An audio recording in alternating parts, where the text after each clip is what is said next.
Hello, What812 here, and today I'm going to be showing off another games collection of mine. If you read the title, wherever the hell it is, it's my Xbox games collection, or more specifically, my original Xbox game collection. I was originally going to save this for until I had more games, but because I'm like pretty much trapped here, I might as well just make a video now. So, the original Xbox is the first console created by Microsoft because they were like focusing on PCs and stuff, Windows, whatever. And yeah, the original Xbox is their first console they made, and in my opinion, probably their best because it had a lot of great exclusive games on it. It had some underrated gems on it as well. I think. I mean, the 360 is pretty great as well, but I really don't care about the Xbox One, which is a terrible name in itself because some people call the original Xbox the Xbox One, but now I'm pretty sure I bet Microsoft just did that just out of spite. I bet. But anyway, I'm getting out of hand. The original Xbox, it had a lot of different games. It was like more powerful than the GameCube or the PS2, which gave it a bit of a hand up on the competition. So yeah, and because of that, I decided I've got some games for it because it's still one of the best consoles I own. I've been waiting to get one for like the longest time, and yeah. So I figured I might as well just make a game collection out of it. I mean, I don't have that many games for it yet. I mean, I'll just hold you over for now, because I want to show off a game collection. Okay, here we go. Let's start off with the first game in the pile, Advent Rising. This is a sort of futuristic sci-fi action type game. It's actually a game that I was wanting to own for a while as well because it was a game only on the Xbox. It was on PC as well, but I'm more of a console guy myself. Yeah, it's like a sort of action third-person shooter type of game developed by Glyphix. Yeah, it's a pretty decent game. Had some yeah, it's pretty fun, and there's like a bunch of different enemies that you can shoot, and so, as well as different worlds. It's like it's full futuristic and stuff. If I remember, there was also a Mario reference in this as well. I haven't actually got to that part yet, but yeah, it's pretty cool. There's like different aliens in there as well. It's kind of fun. I had a bit of fun with this game. So, yep.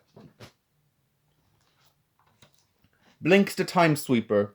This was one of the reasons I got an Xbox in the first place. I mean, I didn't get this with the Xbox, but this is a game I actually wanted to get because this is like a very underrated game to me because it's a platformer. It was like one of the mascots that Microsoft tried to market for the Xbox, but Master Chief became the de facto mascot for the Xbox, and Blink sadly didn't go anywhere apart from a sequel, which I haven't played yet, but I'm really interested in getting someday.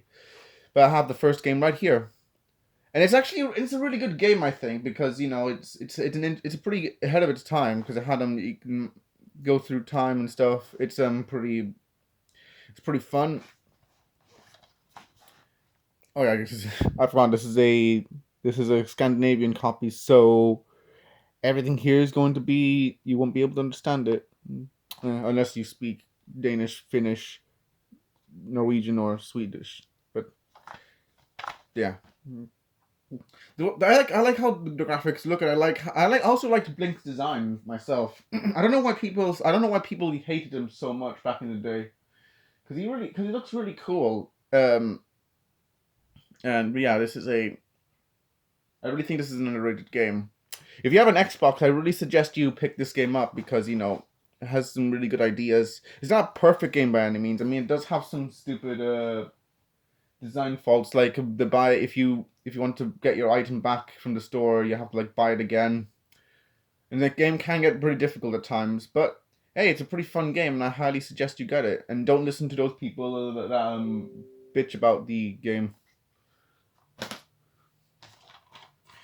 Burnout. This is one of the games I got for the Xbox. I mean, I had this on the PS2, but I figured I'd just get it on the Xbox. And as you'll see in a moment, it was probably for the better. Yeah, Burnout. This is a racing game from Criterion. from Criterion Software, and who made the Renderware engine. And it's a racing game. It's actually a really fun one as well because it's pretty destructive as well, which is kind of epic in a way. Yeah, it's a lot of fun, and it's a lot of fun to race through. It's has some pretty cool music. Yeah, it's like a pretty. It's like it's you can tell it's a very early Xbox game because it's like, yeah, you can tell this is from the Classics range, which is basically the Xbox's version of Platinum, or Player's Choice. But yeah, this is a really good game. I like the racing in this. Yeah, it's kind of fun. Although it's not the best one in the series. That's I haven't played all the Burnout games. Yeah, I only played 2. This one's being one of them. And this one, Burnout Revenge, being the other one. Burnout Revenge, this is the 4th game in the series? Because you have Burnout 2 and Burnout 3. I have played a bit of Burnout 3, but that copy was like that copy was like screwed up, so I had to like send it back to CEX. But yeah, here's Burnout Revenge, the 4th game in the series. I know this game's also on the 360, but I figured I got on the Xbox because this is one of the few games. This is one of the games that you can play that uses. This is one of the games that uses custom soundtracks, which means that you can just use it. Which means you can use it on your. Which means you can get a. Which means it doesn't want to focus. Hang on. Come on. Stupid camera. There we go. Custom soundtracks, which means that you can use this on any. You can burn a CD or rip a CD even onto your Xbox and then use the soundtrack in your game. And as you can see here, a bunch of Xbox games actually support this feature, which is a really cool feature. But anyway, let's go back on track with this game. This is another part of the Burnout games, and it's a pretty violent game as well, which is surprising considering the game's rated 3+, as you can see here. Yes, the game's a 3+, but it's extremely violent, or vicious anyway, because it's those cars getting destroyed. Yeah, it's pretty vicious. There's still a lot of fun either way. But yeah, it's a really good game. The Great Escape, based on the classic movie of the same name, that war movie with Steve McQueen. Yeah, this is based on the video game. This was like released very late into the movie because like the movie was like how old? Hang on, 40 years, I think. I'm doing math in my head, and I suck at math. Anyway, Great Escape. This is actually a very dumb game. It's one of those so bad it's good type games because. Well, let me try to explain it. It's a stealth game, sort of a bit similar to like games like Metal Gear Solid or something, where you have to like do things stealthily. There's like a lot of waiting in it, but the graphics are like really screwed up, and the physics can be also kind of weird, especially in the bike segment, which is like that's like the most famous scene in the movie, and it's like they screwed up that scene in the game. Yeah. And it's even more dumb when you find out this is another one of the games that supports custom soundtracks, which means you can play different types of music in this, like Sonic R music, which would just make the situation even worse, or even better depending on how you look at it. But yeah, this is a so bad it's good type game. This can be pretty funny at points, especially since the animations can be pretty funny too. In terms of a game, it's alright. But yeah, it's a pretty dumb game. This is another one of the games I got for the Xbox. And I wasn't even thinking. I only really got it for the Xbox because of the custom soundtracks. But hey, it's still okay. It's a pretty dumb game though. Halo Combat Evolved. Now you know I had to like get this game because it's like one of those games that Xbox people need to own. Because which is funny because I didn't actually get this game with the Xbox. I got Halo 2 with the Xbox, but yeah, this is the first game in the Halo series. Halo series is a series I'm actually sort of interested in because it has some cool stuff in it. I mean, it's much better than Call of Duty anyway. But Halo It's an interesting sort of futuristic type first person shooter. You have Master Chief right there, only on Xbox. You can drive around different vehicles. It's a pretty fun game. It's a great classic to own because it's really awesome game. Although not the best in the series, it's like I say it quite a lot because yeah, but it's still a really good game, and it's a good classic for anyone who wants to get an Xbox. I think this was one of the reasons why people got an Xbox in the first place. But yeah, this myself included, sort of. I mean, you can't really emulate Xbox games very well. So yeah, this is Halo Combat Evolved on Xbox. Pretty good. And of course, I also had to get the sequel, Halo 2, apparently it has a trial offer inside for Xbox Live, but sadly that's not even valid because it expired in 2005. Ah. But yeah, this is another Xbox classic on the classic Xbox. Yeah. Yeah, this is like a game that's like better than the first one because it had like a lot more fun things. It's like it was ahead of its time because it allowed you to go online because the first Halo was made before Xbox Live was a thing. So we have Xbox Live things here, and that allowed you to do online multiplayer, which is pretty awesome. Which sadly I didn't get to do because, well, I got the Xbox very late. So go me. The Earth will never be the same. But I actually want to try looking for the special edition of this game with the steelbook and everything. Even though, funnily, that's not even the common version. That's not even a common version, apparently. Even though I always see it priced up higher. Apparently, this is the rare. Apparently, the standard edition, which I have right here, is the more common is the rarer version. Hmm. I know. Apparently, they did make more limited editions than standard editions. So, this is still a great game. A great classic Xbox game to own on your Xbox. Yes. Ice Age 2, The Meltdown. I actually used to own this game on the PS2, but we sold it for whatever reason. I don't exactly remember why. And I got it on the Xbox again because it was like fairly cheap in CEX. Anyway, yeah. Yeah, this is a movie tie-in game. I don't have that many movie tie-in games in my collection. I think this is the only one. No, actually, no. I have them. I'm so stupid. Yeah, I don't have that many movie tie-in games. But yeah, this is a Ice Age 2. This is based on the second Ice Age film, aka a series that just will not die, and Fox keeps milking stuff from it because the fifth movie was pretty shit.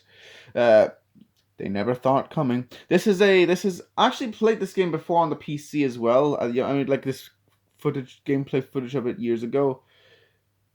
This is a really good game, I think. This is like a fun. I think this is an underrated movie tie-in game because it has some really good graphics. The voice acting is also really good.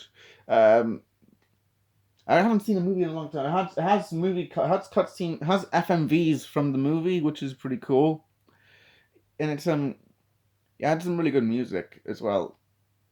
I know it's pretty fun. It's an underrated platformer of mine, I think. I don't know.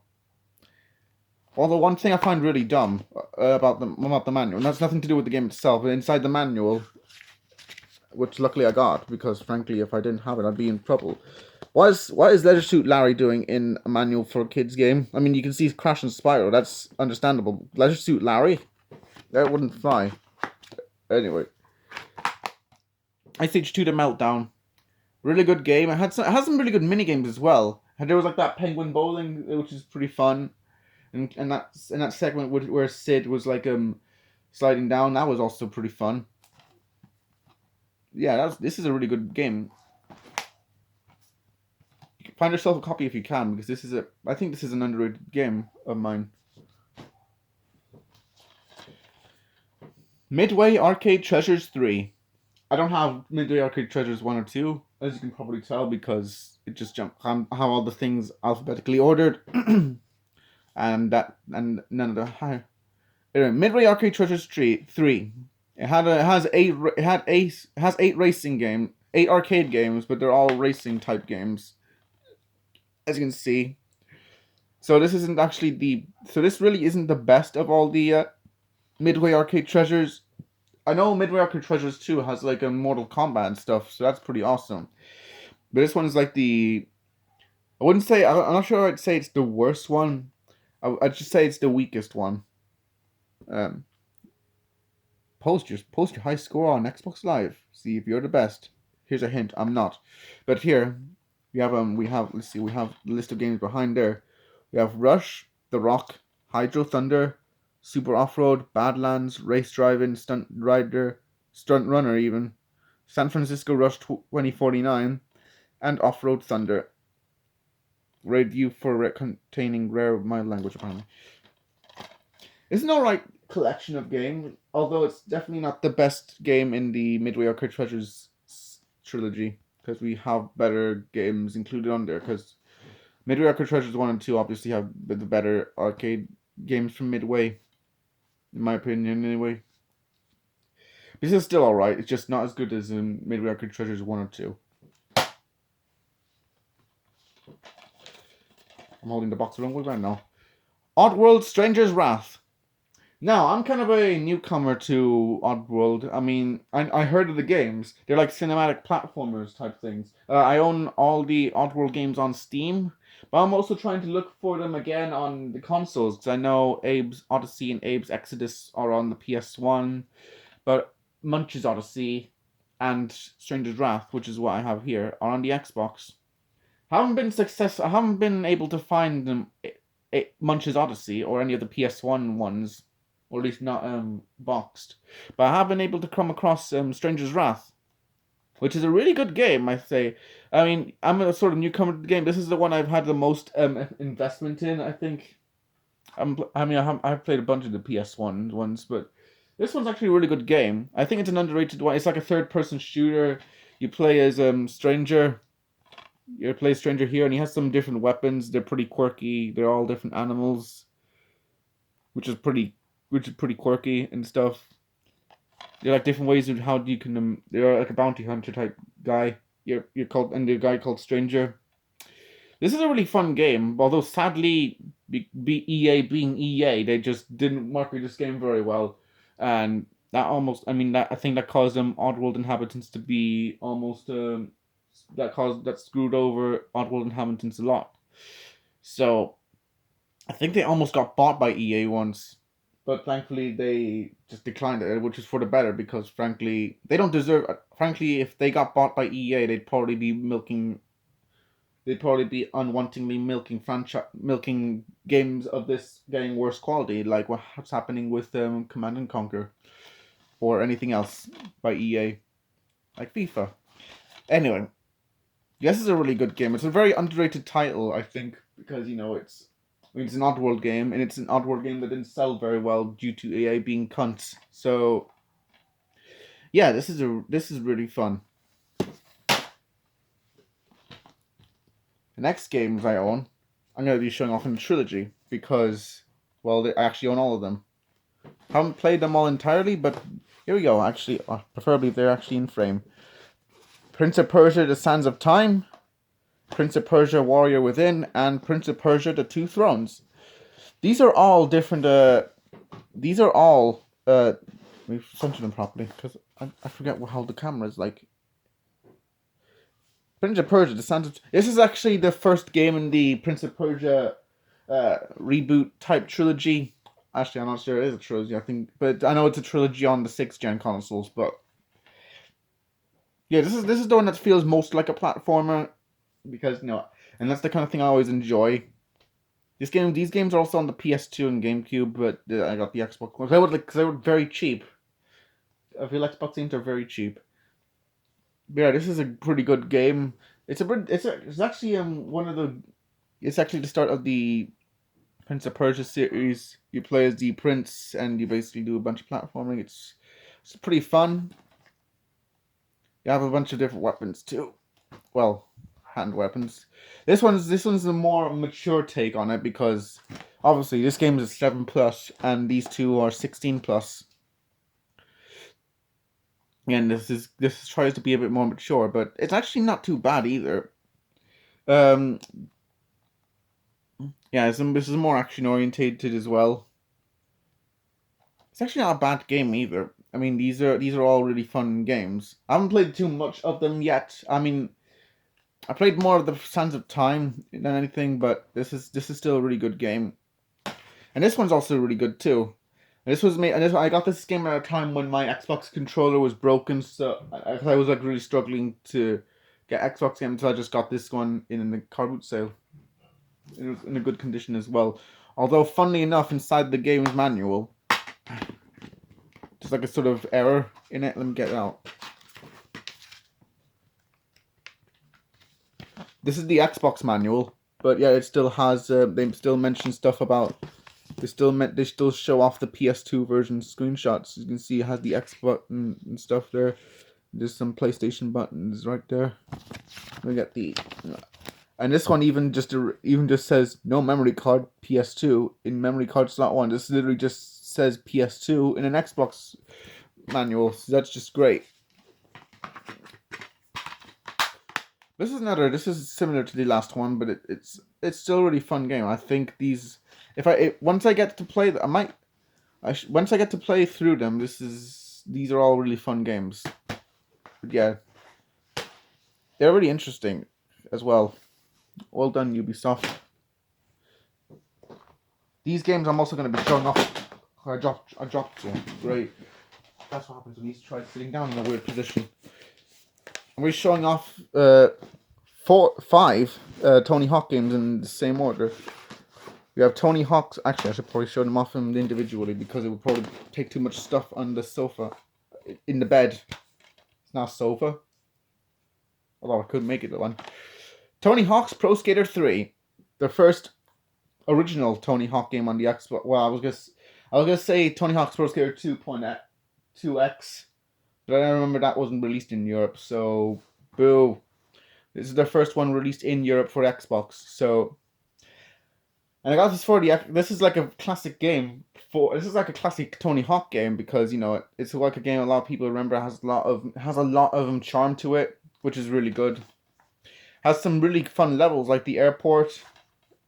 Has some really good music as well.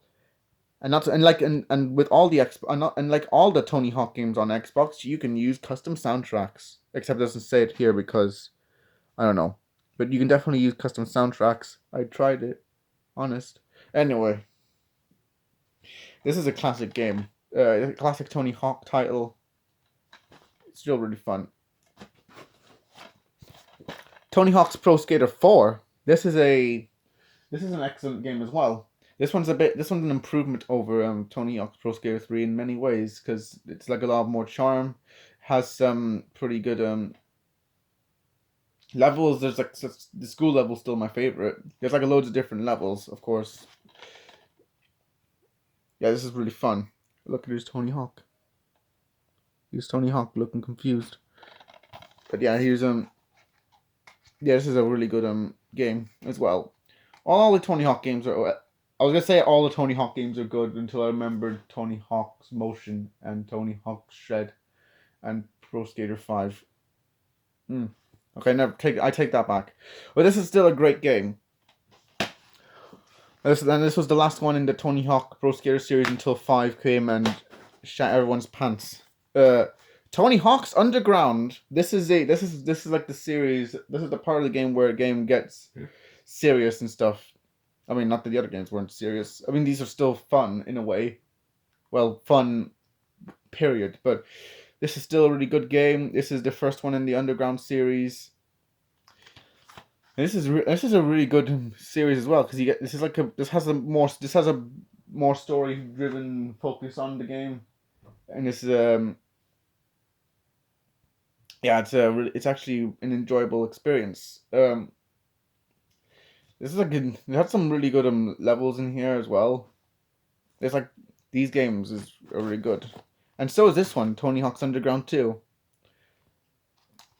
this is like the one game that people say is one of the best. I'd say it's really good as well. It is an excellent game because it's has lots of fun levels, great story, some really good character rosters. I mean, you can unlock Shrek, which is amazing. Yeah, and the PC version of this game has like a mod which allows you to like have big expansion and stuff. What was it called? Underground. Was it Thug Pro? Tony Hawk's Underground Pro. I think it was called that. But yeah, this is an excellent game in the series. But yeah, it's an excellent game in the series because it has like some pretty cool features in it. Online play. Actually, no, I don't think this one had online play. I don't freaking remember. I think no, actually, this one's the one I had online play. Tony Hawk's American Wasteland. This is actually the first Tony Hawk game I got on the Xbox. Actually, I think it's the first Tony Hawk game I got. Full stop. The sticker's kind of screwed up there because this is a second-hand copy from CEX. I mentioned that name a lot today. This is the game I actually played the most of because, well, it's the Tony Hawk game I owned the longest. So of course I would have played it the most. But I think it's a really good game as well. Some people might consider it not as good as Underground 2. I'd probably have to say the same. But this is still a good game.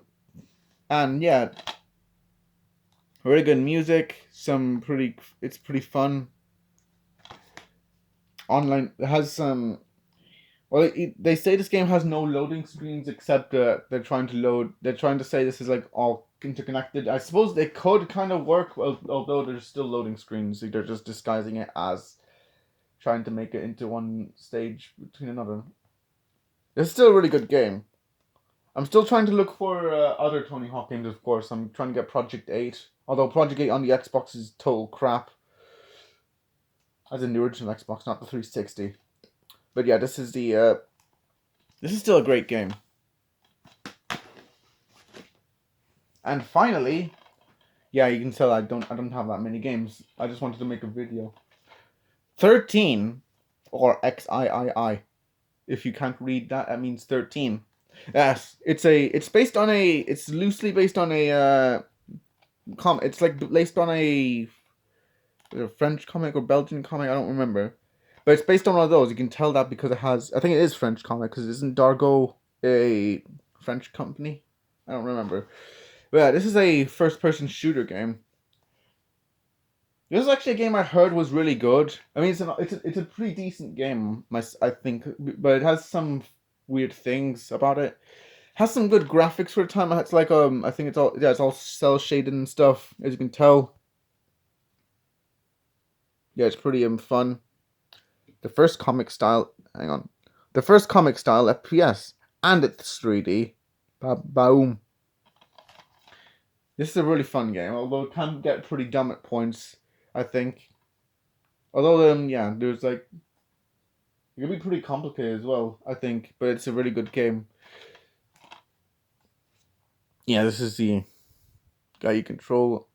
I don't remember his name actually. Who is he called? Hang on. Who said comics were for hang on. Who said comics were for kids? No one, because I'm pretty sure there are comics for adults as well. Like, well, yeah. But yeah, this is a really good game. Not the best Xbox game, although this is a pretty decent game anyway. So yeah, that's the end of the collection video. You can tell I had some pretty good games here, and some pretty underrated gems as well, like Blinks. Yeah, that's one of the reasons why I got the Xbox, is because you can get to play some underrated gems there, which I can't really emulate because they're not on the PC, and Xbox emulation is, well, it's not really possible. Well, I suppose it is possible. I mean, they're like expanding the things, but I can't really emulate some games well. I am still looking. I am still trying to look for some games like Voodoo Vince and of course Blinks 2, as well as some other games I'm interested in getting. I mean, let's see. There's also Shrek. I mean, I heard that game wasn't very good, but it's better than on the GameCube. But hey, There's like lots of different underrated Xbox games. I'm sure I'll get to finding some around here someday. So yeah, this is World Jake 2012 signing out.